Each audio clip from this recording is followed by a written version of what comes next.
प्यारे बच्चों, कैसे हैं आप सब। उम्मीद है सब अच्छे होंगे।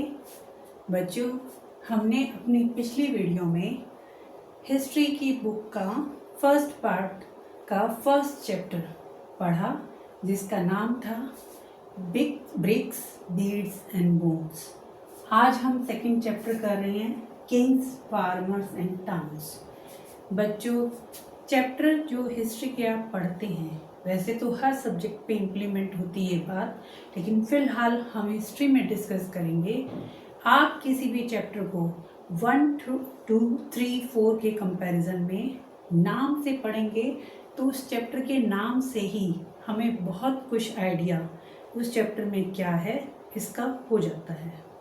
और पहली चीज़, क्योंकि हिस्ट्री आपको पता है एक सीरीज़ में चलती है, एक स्टोरी की तरह चलती है, आपको पहले चैप्टर से इसको कनेक्ट करना होगा, जिससे आपके लिए ये चैप्टर पढ़ना बहुत आसान हो जाएगा। पहले जैसे मैंने बोला कि नाम में, तो यहाँ farmers, Kings, farmers and towns, उसके बारे में जिक्र हुआ है। पहले वर्ड किंग्स से ही आप समझिए, यहाँ किंग्स वर्ड यूज़ हुआ है। पहले चैप्टर में किंग्स कहीं पे नहीं था। एक इमेज जो मिली थी उसको सिर्फ आइडिया लगा के ये कहा गया, क्या नाम दिया गया, प्रिस्ट किंग। और प्रिस्ट किंग को भी किससे कंपेयर किया गया था, मेसोपोटामिया की सिविलाइजेशन में, जहाँ पर प्रिस्ट किंग होते थे। उसी से अंदाज़ा लगाया गया कि शायद इंडिया में भी इंडस वैली सिविलाइजेशन के टाइम पे प्रिस्ट किंग रहे होंगे। तो प्रीस्ट किंग का कंसेप्ट वहाँ पे हमने मेसोपोटामिया सिविलाइजेशन से लिया, क्योंकि उस सिविलाइजेशन के जो भी हमें रिटन डॉक्यूमेंट मिले, जो भी लैंग्वेज मिली, वो आज तक पढ़ी नहीं जा सकी है, तो हम उसके बारे में ज़्यादा कुछ नहीं जान पाए। इसीलिए उस चैप्टर का नाम ही पड़ा ब्रिक्स, बीड्स एंड बोन्स, क्योंकि ये ऐसी इम्पॉर्टेंट चीज़ें थी जिससे हमें इंडस वैली सिविलाइजेशन के बारे में पता चला। ठीक है, लेकिन बच्चों यहाँ पे ऐसा कुछ नहीं है। किंग्स नाम दिया है, किंग से मतलब है, चैप्टर को समझ जाइए कि अब इस टाइम तक हमारे इंडिया में एक प्रॉपर पॉलिटिकल सिस्टम आ गया था। ठीक है, प्रॉपर पॉलिटिकल सिस्टम जब आता है तो सारा ही सिस्टमेटिक काम शुरू हो जाता है। चाहे उसमें युद्ध हो, चाहे उसमें सेना की तैयारी हो, चाहे उसमें इकोनॉमी स्ट्रॉन्ग करनी हो, चाहे एरिया को कैप्चर करना हो, सभी चीज़ें किंग्स वर्ड से ही इंक्लूड हो जाती हैं। किंग्स वर्ड से ही पॉलिटिकल सिस्टम आ जाता है, उसी से ही जो है एग्जीक्यूटिव और एडमिनिस्ट्रेटिव वर्क आ जाता है। तो जो चैप्टर में आप पढ़ते जाएंगे वो एक वर्ड से ही दिमाग में इमेज बनाते चलिए, आपको बहुत कुछ क्लियर होता जाएगा। जब चैप्टर में वो चीज़ें आप पढ़ते हैं और बाद में आप याद करते हैं कि ये सिस्टम में ये था, ये में ये था, तो आप ऐसे ही याद कर लेंगे, सिर्फ नाम से ही समझते जाइए। अगला वर्ड है फार्मर्स। फार्मर्स से यहाँ पर्पस क्यों है, अब आप, मैंने बोला कनेक्शन करके चलिए, तो वहाँ पर फार्मर्स के बारे में बताया गया था कि इंडस वैली सिविलाइजेशन के टाइम पे एग्रीकल्चर बहुत अच्छी हो रही थी, तो इसका मतलब यहाँ पर भी सेम चीज़ ये थी। अब उस टाइम के फार्मर में और यहाँ फार्मर में क्या डिफरेंस आया वो हम पढ़ेंगे। आगे है टाउन्स। टाउन्स हमने वहाँ पर भी पढ़े, जो साइट्स हम बोलते हैं उसको, जैसे कि मोहनजोदड़ो है, हड़प्पा है, लोथल है, राखीगढ़ी है, ये सब साइट्स जो अच्छे अच्छे टाउन उस टाइम पे वेल इस्टेब्लिश प्लान सिटी थे, यहाँ पर उनका भी जिक्र है। लेकिन इन दोनों के बारे में पहले थोड़ा बताया गया है इंडस वैली सिविलाइजेशन में। तो उस टाइम के फार्मर्स की लाइफ, यहाँ पे फार्मर्स की लाइफ में क्या डिफरेंस आया, उस समय के टाउन्स और यहाँ के टाउन्स में क्या डिफरेंस आया, यानी समय के अकॉर्डिंग बदलाव आता है। जैसे आपके परिवार में, आपके दादाजी के टाइम पे लाइफस्टाइल परिवार का सब कुछ अलग था, आप पेरेंट्स के टाइम में अलग है, आपके टाइम में अलग है। हिस्ट्री भी इस तरह कहानी की तरह चलती है। आप इसे सीरीज में समझते जाएंगे तो चैप्टर मुश्किल नहीं होगा। आगे समझते हैं 600 BCE टू 600 CE। पहले तो BCE और CE आपको क्लियर होना चाहिए।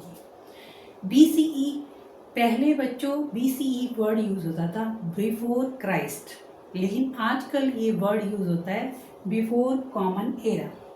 ठीक है, बिफोर कॉमन एरा से मतलब भी क्राइस्ट के जन्म से पहले की जो घटनाएं हैं उनकी डेट बताई गई है, और CE से मतलब है क्राइस्ट के जन्म के बाद की, जिसको कि कॉमन एरा कहा गया है।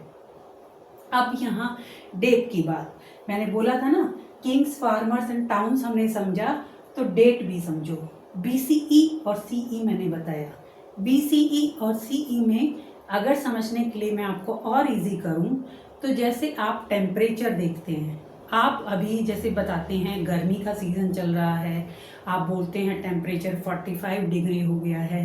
राजस्थान में थार डेजर्ट में जाएंगे तो टेम्परेचर 50 तक चला जाता है।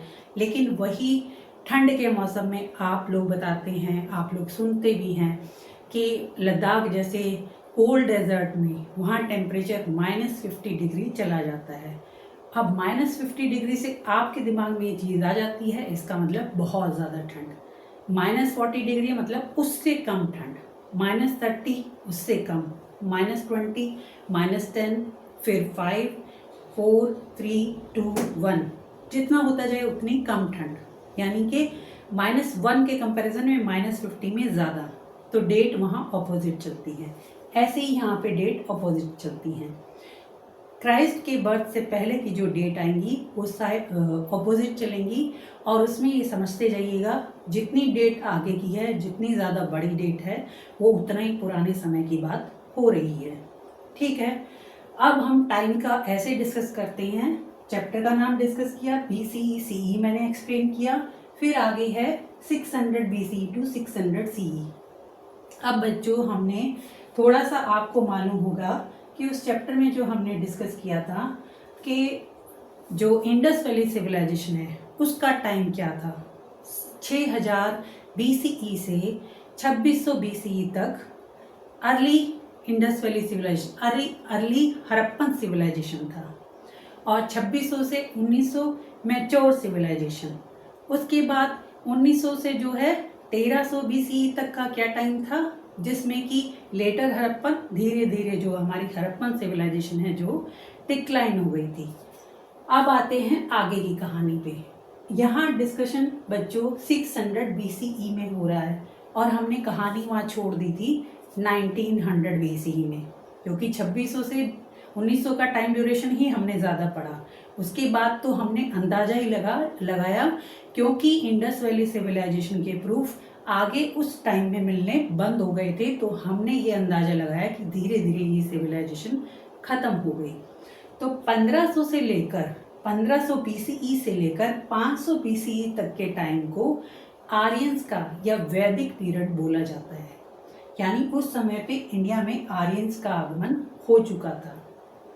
1500 BCE से 1000 BCE को अर्ली आर्यंस का पीरियड, अर्ली वैदिक पीरियड बोला जाता है। अर्ली वैदिक पीरियड में आपको मालूम है कि हमारे 4 वेद लिखे गए हैं, जिसमें पहला वेद अर्ली वैदिक पीरियड में लिखा गया। कौन सा लिखा गया उसका नाम आप बताइएगा। उसके बाद 1000 BCE से बाकी 3 वेद उस समय पे लिखे गए। ठीक है, ये टाइम मैं इसलिए बता रही हूँ कि आपको पता होना चाहिए कि जब इंडस वैली सिविलाइजेशन धीरे धीरे ख़त्म हो गई, तो ये यहाँ तक आते आते जो हजारों साल का प्रोसेस है, उस बीच में क्या हो रहा था, वो वैदिक पीरियड में क्या क्या बदलाव आए, वो आपको पता होने चाहिए। रिटर्न में वेद लिखे गए, और कौन सी भाषा में लिखे गए, संस्कृत में लिखे गए। तो आप यहाँ ध्यान रखिएगा, यहाँ लैंग्वेज भी आ गई है, इसीलिए इस टाइम ड्यूरेशन के बारे में पता करना और भी आसान हो गया, क्योंकि अब हमारे पास लैंग्वेज है, और वो लैंग्वेज जिसको हम पढ़ सकते हैं। रिटर्न प्रूफ वहाँ पर भी थे, पिक्टोरियल फॉर्म में कुछ ना कुछ लिखा हुआ मिल रहा था, लेकिन हम उसको आज तक पढ़ नहीं पाए हैं। आगे बढ़ते हैं। मैंने बताया आप चैप्टर को कैसे समझ सकते हैं, चैप्टर के नाम से, चैप्टर की डेट से, और तीसरी चीज़ समझने की है चैप्टर के मैप से। बच्चों पूरी 12th में हिस्ट्री में आपकी इंडियन हिस्ट्री ही चलती है, तो इंडिया के मैप की अच्छी तरह इमेज आप अपने दिमाग में बना लीजिए। काफ़ी प्रैक्टिस उसकी कीजिए कि कहाँ कौन सी लोकेशन है। सिर्फ पर्टिकुलर चैप्टर के हिसाब से मत रखिएगा। जब आप कॉमन एक इमेज आपके दिमाग में होगी तो आप आसानी से हर चीज़ को समझ पाएंगे। चलिए अब हम चैप्टर में आते हैं। यहाँ पे 600 BC से कहानी स्टार्ट होती है। तो आपको पता है इंडस वैली सिविलाइजेशन का टाइम जो था उसमें ये एरिया, आप पाकिस्तान जो बाद में सोचते हैं, ये याद रखिए कि पाकिस्तान 1947 में बना था और ये उससे बहुत हज़ारों साल पहले की घटना है। उस समय पे जो पाकिस्तान वाला एरिया है और इंडिया का एरिया है, इंडस रिवर के आसपास का, ये सब जो था इंडस वैली सिविलाइजेशन का एरिया था। धीरे धीरे यहाँ पे सिविलाइजेशन जो है डिक्लाइन हो गई और यहाँ पे जब हम देखते हैं 600 BC तक आते आते लोग यहाँ इस्टेब्लिश ज़्यादा हो गए। गंगेटिक वैली जो गंगा की घाटी है इस एरिया में और सदर्न पार्ट में, यहाँ पर लोग ज़्यादा आगे बसने लगे। अब ऐसा क्यों हुआ ये थोड़ा सा डिस्कस करते हैं। ये याद रखिएगा कि ऐसा नहीं है यहाँ सब कुछ ख़त्म हो गया, यहाँ पर भी सेटलमेंट था। जैसा कि बताया जाता है कि आर्यंस जो है सेंट्रल एशिया से आए, धीरे धीरे अफगानिस्तान पाकिस्तान से होते हुए आर्यंस के बारे में जैसा बताया जाता है कि वो पशुपालक थे और वो साथ में क्या करते थे, स्लैश एंड बर्न खेती करते थे। इसका मतलब कोई सेटलमेंट नहीं था फिक्स, जगह जगह घूमते रहते थे। तो वो धीरे धीरे यहाँ आए और जब वो ऐसे धीरे धीरे आते इधर आए तो यहाँ पे उनको बहुत अच्छी भूमि मिली। लैंड आपको पता है गंगा की जो लैंड है एलुवियल सॉइल यहाँ पे मिलती है और बहुत फर्टाइल लैंड है। तो पशुपालन की बजाय खेती एग्रीकल्चर पे अब इन्होंने ज़्यादा फोकस करना शुरू किया। अब एग्रीकल्चर होगा तो उसके लिए इनको फिक्स लैंड चाहिए जहाँ पे लगातार वो खेती कर सकते हैं, साल में 2-3 खेती कर सकते हैं, अच्छा खासा प्रोडक्शन हो रहा है तो उस जगह पे इनका कंट्रोल होना चाहिए। उसके लिए कंट्रोल होने के लिए काम शुरू हुए, धीरे धीरे यहाँ सेटल हुए और अलग अलग जो ट्राइबल ग्रुप थे, अलग अलग जो कम्युनिटी थी वो अपने आप को जन कहती थी और हर जन का अपना नाम होता था। भरत जन, कुरु जन, ये पांचाल जन, ये जन अपना नाम रखते थे। अब यहाँ पे वर्ड एक आता है महाजनपद कि 600 BC में महाजनपद बने। पहले तो जनपद वर्ड मैंने बताया कि वो अपने आप को जन कहते थे और जन जिस जगह पे उनका पैर पड़े, इसका मतलब जिस जगह पे जाके वो बस गए, उन्होंने कहा ये हमारी ज़मीन है, ये हमारा एरिया है। धीरे धीरे उन्होंने उसको कंट्रोल कर लिया, अपनी बाउंड्री बन गई, एक टेरिटरी बनने लग गई। तो वहीं से वो जनपद बने और जब आपस में उन्होंने एक दूसरे को हरा के बड़ा एरिया, बड़ा स्टेट एस्टेब्लिश किया, उसी को कहा गया महाजनपद। 600 BC में जो प्रूफ मिले हैं उसमें बताया जाता है कि शायद लगभग 16 महाजनपद, बड़े महाजनपद उस समय पे थे। और यहाँ वर्ड यूज हुआ है early states and there Capitals. States मतलब आप समझते हैं पॉलिटिकल साइंस में स्टेट्स का मतलब एक कंट्री से ही होता है, यहाँ उसी को एक्सप्लेन किया गया है कि 16 महाजनपद, बड़े अपने महाजनपद उस समय पे थे। ऐसे स्टेट इस्टेब्लिश हुए जहाँ पे प्रॉपर अपना रूल चलता था, किंग होता था जो पूरा एडमिनिस्ट्रेटिव सिस्टम चलाता था, अपनी मिलिट्री होती थी, सब कुछ होता था। अब क्या उसमें है इसका आगे बढ़ के हम थोड़ा और डिस्कस करते हैं। कहानी बच्चों इसमें सिर्फ यहाँ तक नहीं है, इसको और डिटेल में जितना चाहें आप समझ सकते हैं। इसके बारे में बुक में आप और ध्यान से करेंगे तो और भी ज़्यादा, क्योंकि नोट्स बनाने में आप जैसे ये पढ़ेंगे जगहों के नाम, मगध है, इसमें आगे है अवंती है, उज्जैनी है, तक्षशिला है, गांधार है, इन सब की आपको लोकेशन पता होनी चाहिए क्योंकि मैप में इनकी लोकेशन आपको फिल करने को आएगी और आप जब इसको फिल नहीं कर पाएंगे तो परेशानी होगी। प्रैक्टिस करिए फिल करने की। आगे बढ़ते हैं। यहाँ पे बताया गया है जेम्स प्रिंसेप के बारे में। जेम्स प्रिंसेप की घटना, ये इनके बारे में पढ़ना बहुत इम्पोर्टेंट है क्योंकि पहले तो जेम्स प्रिंसेप से पहले मैं एक बात बताना चाहूँगी बच्चों, हमारे देश में जब ब्रिटिशर्स रूल कर रहे थे तभी जो है हमारे देश में आर्कियोलॉजिकल सर्वे ऑफ इंडिया बना, तभी बंगाल सोसाइटी ये बनी, बंगाल एशियाटिक सोसाइटी, जो कि इंडिया के पुराने जो हमारा सिविलाइजेशन है उसके बारे में जो पता लगाया गया उसकी खोज इसी टाइम पे शुरू हो गई थी। तो आपने पढ़ा होगा उसमें जॉन मार्शल का नाम है, आर ही व्हीलर का नाम है, वो सब आपने पढ़ा होगा। अब कुछ ऐसे उन लोगों के नाम आप याद करते जाइए। ऐसा नहीं है कि इंडिया के हिस्टोरियंस उसमें शामिल नहीं थे, लेकिन क्योंकि उनकी लीडरशिप में काम हुआ तो आपको उनके नाम याद रखने होंगे। यहाँ पढ़ते हैं जेम्स प्रिंसेप के बारे में। James Prinsep was a British scholar and epigraphist. Epigraphist क्या होता है बच्चों? जो इंस्क्रिप्शंस को पढ़ता है। अब इंस्क्रिप्शंस क्या होती हैं? Hard rock surface. Hard surface जो होता है उस पर किसी हार्ड चीज़ से, पेंसिल से या हार्ड चीज़ से उस पर छेद कर या कैसे करके लिखा जाता है। हार्ड सरफेस पे जो लिखा हुआ होता है उसको इंस्क्रिप्शन बोला जाता है। हार्ड सरफेस से मतलब ये है बच्चों कि जैसे कागज़ पे या किसी और चीज़ पे, ताम्रपत्र पे जो लिखा होता है, पत्तों पे जो लिखा होता है, लीव्स पे जो लिखा होता है, वो खराब हो सकता है टाइम के हिसाब से, क्योंकि ये घटनाएं बहुत पुरानी, हज़ारों साल पुरानी घटना हम पढ़ रही हैं। तो जो इंस्क्रिप्शन मिले वो हार्ड सरफेस, या तो किसी मेटल पे या किसी रॉक पे, पत्थर पे जो बने हुए थे वही मिले और उन्हीं से पढ़ा गया। ये इंस्क्रिप्शंस सबसे ज़्यादा ग्रेट अशोका जो हैं, ग्रेट राजा रहे हमारे एंशिएंट टाइम के। अब ग्रेट कैसे रहे वो हम आगे पढ़ेंगे। तो उनके टाइम पे सबसे ज़्यादा इंस्क्रिप्शन मिले और उसी को पढ़ के, उस इंस्क्रिप्शन में जो आदेश हैं, जो जानकारियां हैं, जो लिखा गया है, उसको पढ़ने के बाद ही हमें इनके बारे में पता चला। जेम्स प्रिंसेप ने उन्हीं को पढ़ा और उस लैंग्वेज को समझ पाए। यहाँ पे कौन सी दो लैंग्वेज, दो स्क्रिप्ट, ब्राह्मी और खरोष्टी। ब्राह्मी और खरोष्टी स्क्रिप्ट, ये जेम्स प्रिंसेप इसको समझ पाए, पढ़ पाए। अब मैं ये इंपॉर्टेंट बात मैं इसलिए बता रही हूँ बेटा, हम इंडस वैली सिविलाइजेशन की बहुत सारी चीज़ों को सिर्फ आइडिया लगा पाए क्योंकि उस समय की हम लैंग्वेज नहीं समझ पाए थे। लेकिन यहाँ पे हमने स्क्रिप्ट पढ़ी, और याद रखना कौन सी दो स्क्रिप्ट, इसमें एक है ब्राह्मी, दूसरी है खरोष्टी। खरोष्टी स्क्रिप्ट जो है, इंडो ग्रीक जो रूल करते थे हमारे वेस्टर्न पार्ट में, अफगानिस्तान पाकिस्तान वाला, वहाँ पे खरोष्टी स्क्रिप्ट लिखी जाती थी। बाकी लगभग नॉर्थ इंडिया और सेंट्रल तक जो है ब्राह्मी लिखी जाती थी, और साउथ में तमिल संगम, तमिल साहित्य हमें बहुत सारा मिला। तो मतलब पूरे भारत में जो सबसे ज़्यादा लिखी गई वो ब्राह्मी स्क्रिप्ट में और खरोष्टी स्क्रिप्ट में ही इंस्क्रिप्शंस जो रिकॉर्ड हमें मिले।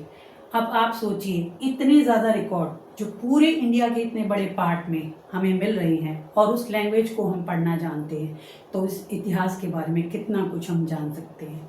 वहाँ पे उन्होंने पढ़ा जब उसमें, तो ये देखो, he notice repeated patterns and assume they presented common words और royal titles but studying bilingual coins, Greek Indian scripts. साथ में उन्होंने जब स्क्रिप्ट पढ़ ली तो कॉइन्स को भी पढ़ लिया, इंस्क्रिप्शन को भी पढ़ लिया, और इन्होंने देखा कि वो स्क्रिप्ट जो है उसमें कुछ वर्ड बार बार रिपीट हो रही हैं।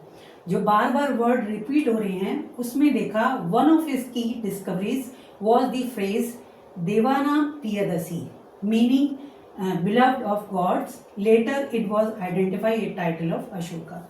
देवानाम मतलब देवों के गॉड, और साथ में पियदसी मतलब दिखने में प्यारा, अच्छा, सुंदर। तो ये वर्ड जो है बार बार यूज हो रहा था। तो उन्होंने और स्क्रिप्ट जो पढ़ी जेम्स प्रिंसेप ने, तो उससे अंदाजा लगाया गया कि ये वर्ड अशोक के लिए यूज हुआ है, क्योंकि बुद्ध जो बहुत सारे टेक्स्ट मिले, बुद्धिस्ट टेक्स्ट मिले, उसमें भी ये वर्ड यूज हुआ है, जिससे पता चला कि ये इंस्क्रिप्शंस जो हैं देवानाम पियदसी किसके लिए यूज हो रही हैं, ये वर्ड किसके लिए यूज हो रहा है, अशोक के लिए। तो राजा अशोक के बारे में उस समय पता चला, और अशोक मौर्य एम्पायर में थे। तो इन इंस्क्रिप्शन से हमें मौर्य एम्पायर के बारे में बहुत सारी जानकारी मिली।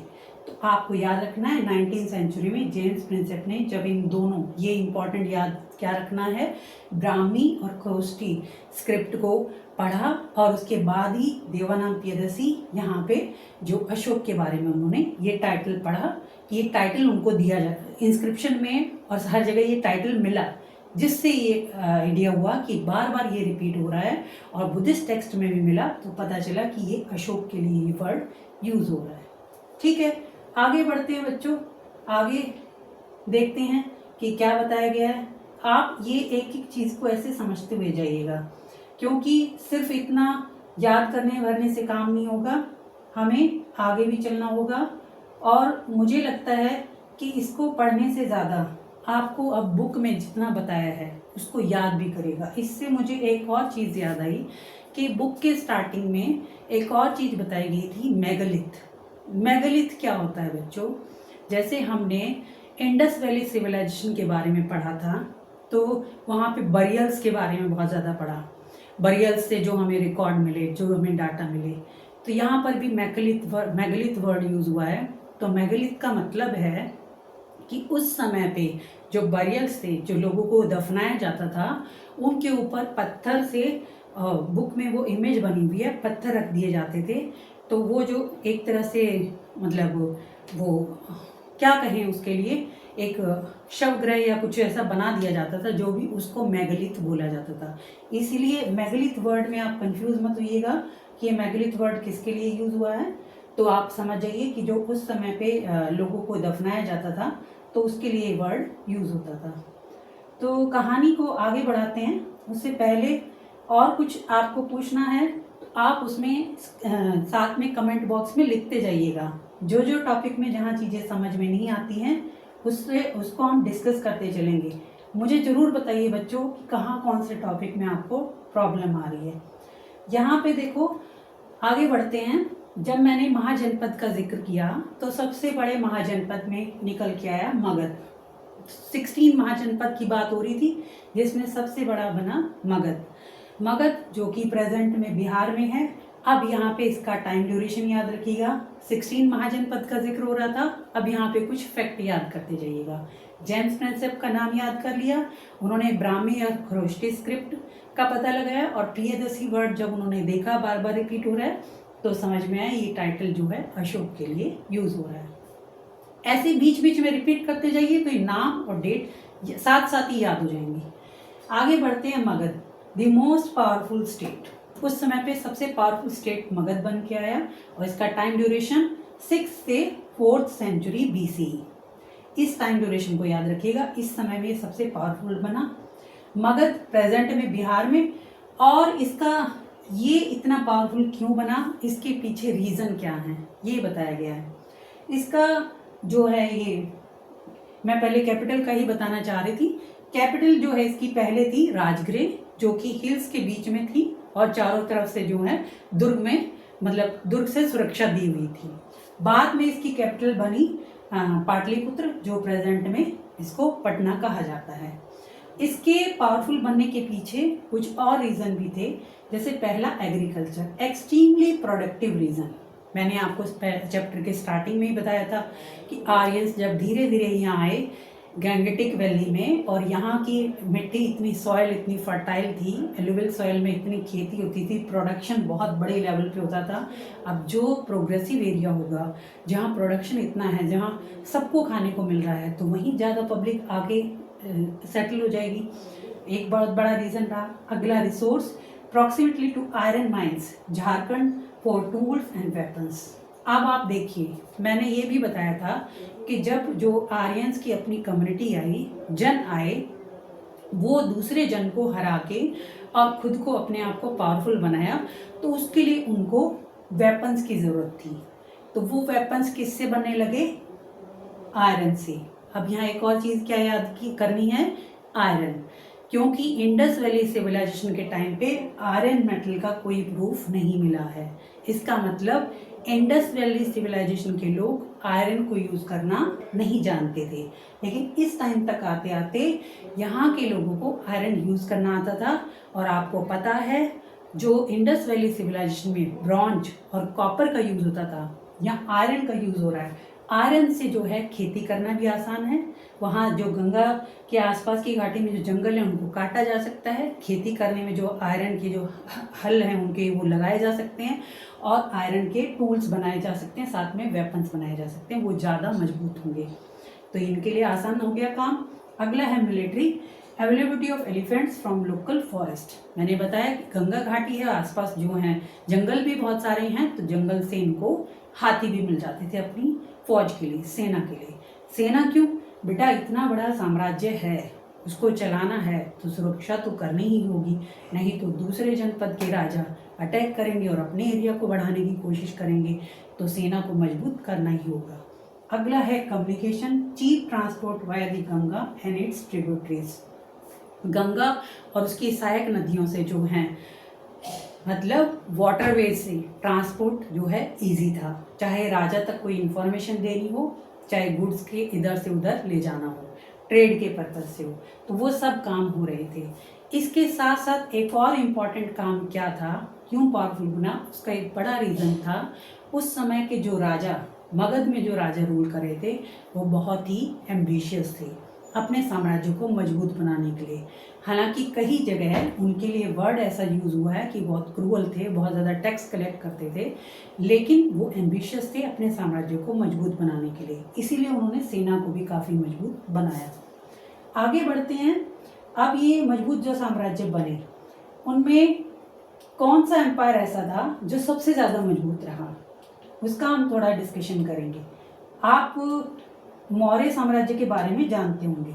अब मौर्य कौन थे, थोड़ा सा मौर्य एम्पायर का तो वैसे भी आपने सुना होगा, आपने सुना है तो उसके बारे में बताइएगा, कौन सबसे पावरफुल किंग थे और किसने मौर्य एम्पायर इस्टेब्लिश किया। थोड़ा बहुत बच्चों क्लास में ये वीडियो बनानी होती है, नहीं तो क्लास में साथ में चर्चा होती है, तो चर्चा से और जल्दी याद होता है, इसीलिए मैं बार बार वो चीज़ पूछती हूँ। आप जैसे जहाँ तक भी बने मैं पूछूँ तो उसको बार बार आप लिखते जाइए, जिससे ये रहे कि आप पूरा फोकस कर रहे हैं और ये पॉइंट। उसका एक और भी फ़ायदा है बच्चों, आप लिखेंगे तो आपको याद रहेगा, इस पॉइंट में ये चीज़ मुझे याद थी, इसमें ये चीज़ मुझे याद थी। आप लिखेंगे तो आपको और पक्की होती चली जाएगी, क्योंकि सुनने से, बोलने से, पढ़ने से और फिर सबसे लास्ट में लिखने से, जब ये चारों चीज़ें आप यूज़ करते हैं तो आपको वो चीज़ पक्की याद हो जाती है। आगे बढ़ते हैं मौर्य एम्पायर। मौर्य एम्पायर का जो है इस्टेब्लिशमेंट कैसे हुआ, इसका सबसे पहले बात तो टाइम, मैंने 6th से 4th BC का टाइम जो बताया था महाजनपद में, यहाँ पे मौर्य एम्पायर का 3 to 1, इसको याद करने का बहुत आसान तरीका है, इसको 3 to 1 ऑपोजिट गिनती में याद करिए, 3 to 1 BC, बस याद हो जाएगा। मौर्य एम्पायर 3 to 1 में चंद्रगुप्त मौर्य के द्वारा एस्टेब्लिश किया गया था। चंद्रगुप्त मौर्य ने ये जो एम्पायर एस्टेब्लिश किया, ये अफगानिस्तान से लेकर बलूचिस्तान तक था, जिसमें सबसे ज़्यादा पावरफुल जो राजा रहे मौर्य एम्पायर में वो थे अशोक, जो चंद्रगुप्त मौर्य के ग्रैंडसन थे। द मोस्ट भयंकर कलिंग, कलिंग जो है प्रेजेंट में उड़ीसा में है, उस वॉर के बाद जब साम्राज्य इतना बड़ा हो गया और जो कलिंग वॉर है उसमें बहुत ज़्यादा लोग मारे गए, बहुत ज़्यादा नुकसान हुआ, इससे अशोक जो हैं बहुत दुखी हुए, बहुत परेशान हुए और उन्होंने युद्ध करना छोड़ दिया और धर्म का रास्ता अपनाया, जिसे कि अशोक का धर्म कहते हैं। और उसी धर्म को अपनाते हुए ही उन्होंने जो इंस्क्रिप्शन जिसका हम अभी डिस्कशन कर रहे थे वो मिले रॉक्स पे और पिलर्स पे जगह जगह, क्योंकि उनका तो इतना बड़ा साम्राज्य था, अफगानिस्तान से लेकर उड़ीसा तक का और नॉर्थ साउथ सब डायरेक्शन में उनका था, तो जगह जगह जो राजा के आदेश जारी होते थे उसमें सब जगह रॉक्स पे जो धम्म है उसके संदेश दिए गए थे। अब धम्म से मतलब कोई रिलीजन मत समझिए, धम्म से मतलब यहाँ पर है जो आदर्श मूल्य हमें जीवन में अपनाने चाहिए, नॉन वायलेंस का, अहिंसा का, लोगों की मदद करना, बड़ों के प्रति सम्मान रखना, अपने गुरु और ब्राह्मणों को दान देना, उनकी सम्मान करना, छोटों को प्यार करना, अपने जो अंडर तुम्हारे नीचे काम करते हैं, कारीगर हो चाहे कोई भी हो, उनके साथ अच्छा व्यवहार रखना, ये सब इनके धम्म में आदेश होते थे जिनको सबको अपनाना होता था। मतलब क्या है, नॉन वायलेंस को अपनाते हुए एक शांतिपूर्ण जो है जीवन जीना है, जिससे इनके आदेश में लिखा होता था कि ऐसा अगर आप आदर्शों को मानेंगे, ऐसे मूल्यों को मानेंगे तो आप यहाँ पर भी अच्छा जीवन जिएंगे और मृत्यु के बाद भी आपको अच्छा जीवन प्राप्त होगा। आगे है इसमें पॉलिटिकल सिस्टम कैसा है, सेंट्रलाइज सिस्टम में बच्चों थोड़ा सा आप इसको पॉलिटिकल सिस्टम से कनेक्ट करिए कि किसी कंट्री में जो है सेंट्रलाइज होता है, किसी में ये, अब उसमें क्या है मैं समझाती हूँ। जैसे इंडिया में है, हमारे यहाँ क्वासी फेडरल स्ट्रक्चर है। क्वासी फेडरल स्ट्रक्चर से क्या मतलब है कि यहाँ पे सेंटर पावरफुल है लेकिन बहुत ज़्यादा पावरफुल नहीं है, स्टेट को भी काफ़ी पावर दी गई है। लेकिन कुछ ऐसे देश हैं जहाँ पे सेंटर ही पावरफुल सबसे ज़्यादा है और सेंटर से ही पूरा देश चलता है। ऐसा सेंट्रलाइज सिस्टम मौर्य एम्पायर के टाइम पे भी था। आप मुझे बताइएगा प्रेजेंट में कौन सा ऐसा कंट्री है जहाँ पे ऐसा सेंट्रलाइज सिस्टम है। इससे आपको सेंट्रलाइज सिस्टम के बारे में पता चलेगा, साथ में ये भी पता चलेगा कि मौर्य एम्पायर जो अफगानिस्तान से लेकर उड़ीसा तक था, इतने बड़े साम्राज्य को, इतने बड़े साम्राज्य में जहां आज की तरह ट्रांसपोर्ट की सुविधाएं इतनी नहीं थी, रोडवेज जो हैं और रेलवेज, एयरवेज, इतनी सुविधाएं नहीं थी, उसके बावजूद भी इन्होंने कैसे सेंट्रलाइज सिस्टम से साम्राज्य को चलाया होगा। आप इमेजिन कर सकते हैं। जब आपकी इमेजिनेशन हिस्ट्री के मामले में बढ़ेगी तो आपके लिए चैप्टर बहुत ही आसान हो जाएगा। एक बार बच्चों जैसा मैं बता रही हूँ उसको इमेजिन करते जाइए, स्टोरी की तरह उसको समझते जाइए, आपके लिए हिस्ट्री बहुत आसान हो जाएगी। आगे बढ़ते हैं। कैपिटल पाटलिपुत्र, प्रोविंशियल सेंटर, अब इसमें कैपिटल तो पाटलिपुत्र थी जो हम पहले ही डिस्कस कर चुके हैं।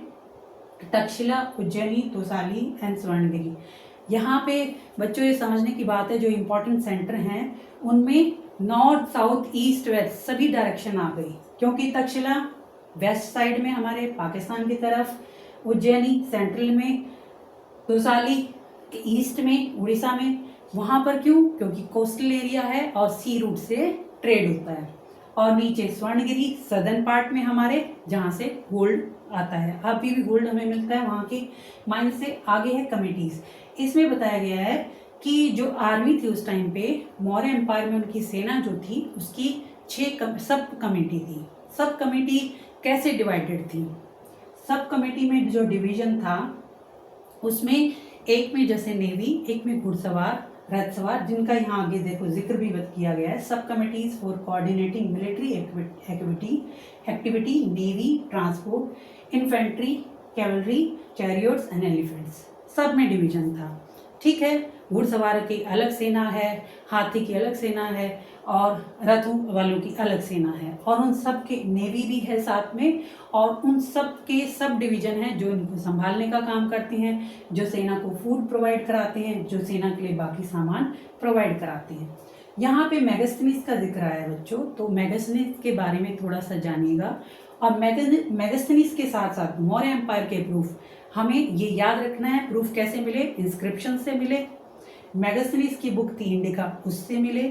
साथ में जो हैं इस समय चंद्रगुप्त मौर्य के जो गुरु थे, क्या नाम था? चाणक्य, उनकी बुक अर्थशास्त्र, उनसे हमें प्रूफ मिले।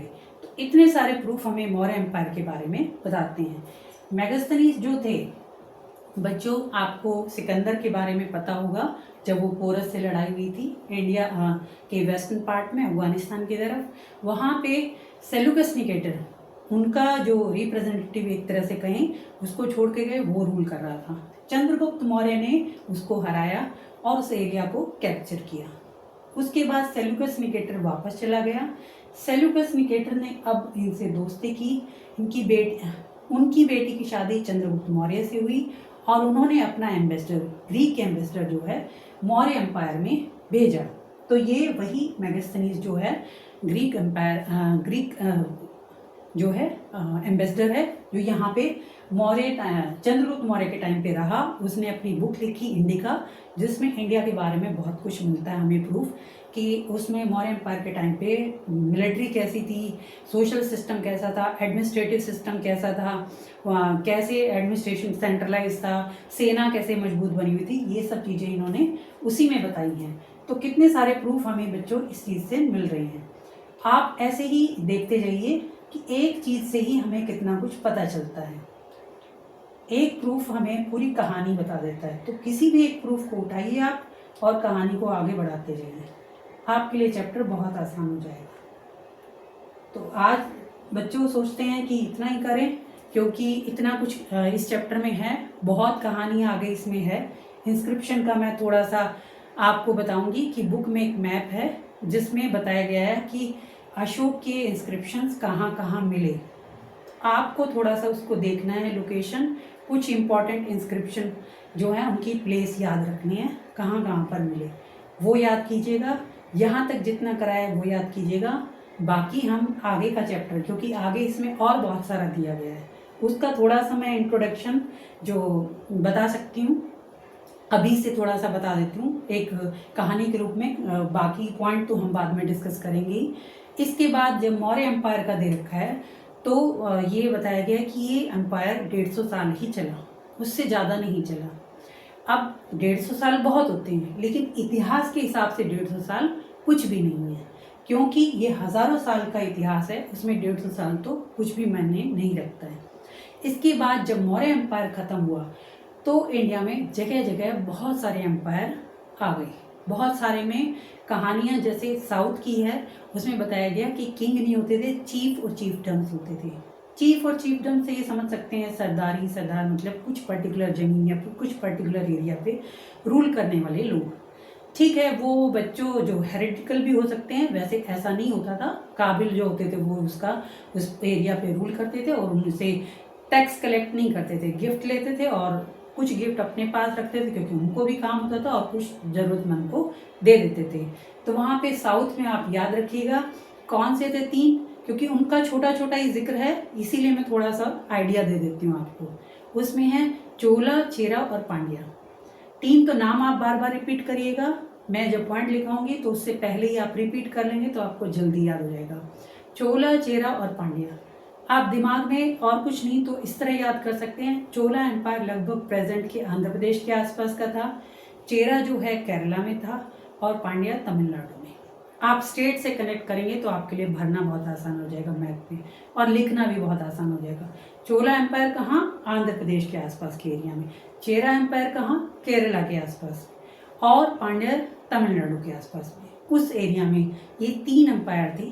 बाद में तो ये बहुत बड़े एम्पायर भी बने। उस टाइम पे छोटे छोटे साम्राज्य थे जिसमें रूल कौन करता था? चीफ और चीफडम्स। और बाकी इंडिया में क्या हो रहा था? बाकी इंडिया में, इंडिया के वेस्टर्न पार्ट में जो है इंडो ग्रीक आए, फिर कुषाण आए, कुषाण रूल करने लगे। कुषाण रूलर्स के बारे में कुछ फेमस चीज़ें हैं, जैसे कि उन्होंने 2 काम शुरू किए कुषाण रूलर्स में। एक तो गोल्ड कॉइन, उन्हीं के टाइम पे इंडो ग्रीक ने शुरू किया था, लेकिन सबसे ज़्यादा गोल्ड कॉइन्स की शुरुआत जो है कुषाण रूलर से ही शुरू हुई थी। उसमें सबसे फेमस जो थे कनिष्क। उनके बारे में बच्चों बुक में थोड़ा थोड़ा दिया गया है, और मैं एक बार में इतना सारा उन राजाओं का डिस्कशन करूंगी, इससे अच्छा है मैं इम्पोर्टेंट आपको आइडिया दे देती हूँ। तो कुषाण जो थे वेस्ट पार्ट में रूल करते थे, जिसमें फेमस राजा कनिष्क रहे। उनके कॉइन्स की भी बुक में पिक्चर दी गई है। उसमें मैंने बताया कुषाण राजाओं में क्या 2 चीज़ें अलग दिखी।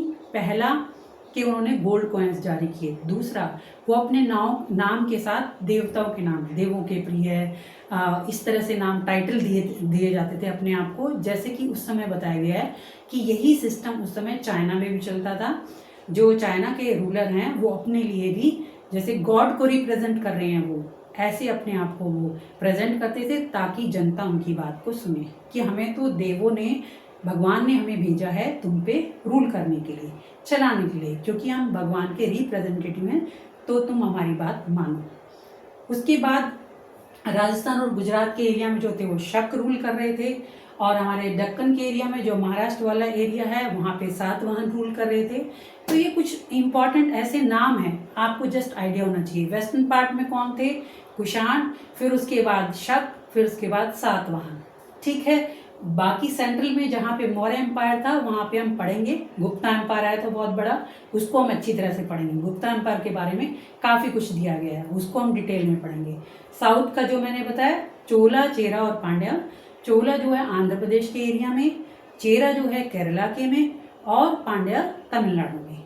और इधर मैं बार बार जो रिपीट कर रही हूँ, वेस्टर्न साइड में इंडिया के, वहाँ पे कौन थे?